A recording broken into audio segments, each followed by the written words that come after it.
जाति न पूछो साधु की, पूछो उसका ज्ञान। मोल करो तलवार का, पड़ी रहने दो म्यान। नमस्कार मित्रों, मैं हूं श्याम पचौरी और आज आपको फिर एक नई कहानी सुनाने जा रहा हूं। और इस कहानी से शिक्षा हमें ये मिलती है कि जीवन में चालाकी हमेशा नहीं चलती है। चालाक व्यक्ति कहीं ना कहीं धोखा जरूर खाता है। मैंने सुना है कि एक गांव में एक जमींदार रहता था। वो बहुत चालाक था और उसके पास एक बकरी थी और उस बकरी के सहारे उसने कई किसानों की जमीन को जो है अपने कब्जे में कर लिया था। पंचायत के सामने उसने शर्त रखी कि जो व्यक्ति मेरी इस बकरी को भरपेट भोजन खिला देगा उसको मैं अपनी आधी जायदाद दे दूंगा। कई किसान तैयार हो गए। उनमें से एक किसान आया और उस किसान को उस जमींदार ने बकरी दे दी 3 दिन के लिए और कहा कि 3 दिन इसको खूब खिलाओ, भरपेट खिलाओ। हम बाद में ये देखेंगे कि आपने इसको भरपेट खिलाया कि नहीं, और अगर इसको भरपेट नहीं खिलाया तो उस स्थिति में हम आपकी आधी जमीन जो है वो ले लेंगे। किसान तैयार हो गया। किसान उस बकरी को ले गया और ले जाने के बाद जैसे ही घर पहुंचा तो उसने बकरी के सामने हरी हरी घास जो है वो डाली। बकरी ने तुरंत उसको खाया, थोड़ा बहुत खाया।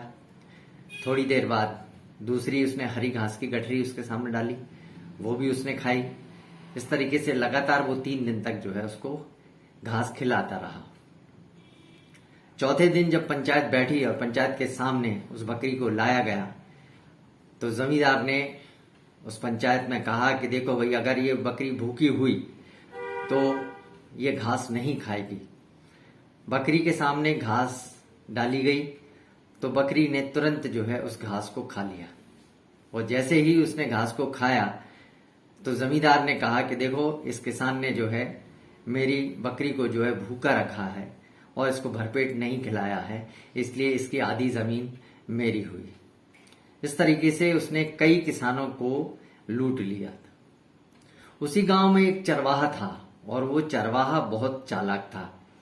उसने जब गांव के लोगों को इस तरीके से लुटते हुए देखा तो उसके मन में एक सूझ उत्पन्न हुई और उस सूझबूझ के कारण उसने फिर पंचायत को आमंत्रित किया और उस जमींदार से कहा कि मैं आपकी बकरी को भरपेट भोजन खिलाऊंगा और यदि मैं इसको भरपेट भोजन ना खिला सका तो मेरी सारी बकरियां आप ले लेना, अन्यथा आपकी जो आधी संपत्ति है वो आप मुझे दे दीजिए। जमींदार राजी हो गया। पंचायत में ये निर्णय हो गया। बकरी उस चरवाहे को सौंप दी गई। चरवाहे ने उस बकरी को घर ले जाकर उसके सामने हरी हरी घास की एक गठरी खोलकर डाली और जैसे ही बकरी उस घास की गठरी की ओर लपकी तो उसने 2-3 डंडे उसको मारे और वहां से भगा दिया। फिर उसने दूसरी गठरी खोली और दूसरी गठरी खोलकर फिर जो है बकरी के पास में डाली।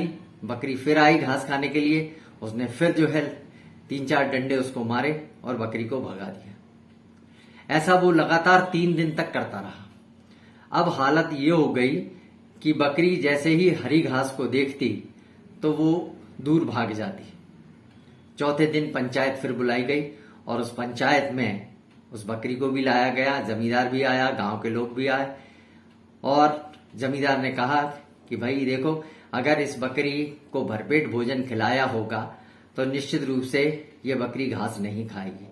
और बकरी के सामने घास डाला गया और जैसे ही बकरी ने हरी घास को देखा तो वो डर कर दूर भाग गई, क्योंकि उसे आदत पड़ी हुई थी कि अगर मैंने इस चारे को खाया तो मुझे डंडे पड़ेंगे। तो ऐसी स्थिति में बकरी ने उस हरी घास को मुंह तक नहीं लगाया और जमींदार जो है वो शर्त हार गया। मजबूरी में उसको सारी की सारी आधी संपत्ति अपनी जो थी उस चरवाहे को देना पड़ी।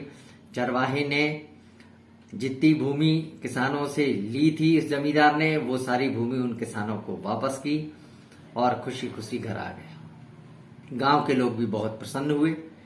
तो इस कहानी से हमको ये शिक्षा मिलती है कि चालाकी ज्यादा दिन तक नहीं चलती। यदि आप चालाक हैं तो हो सकता है कि आपसे ज्यादा चालाक कोई दूसरा व्यक्ति भी हो। ध्यान रखिएगा। नमस्कार।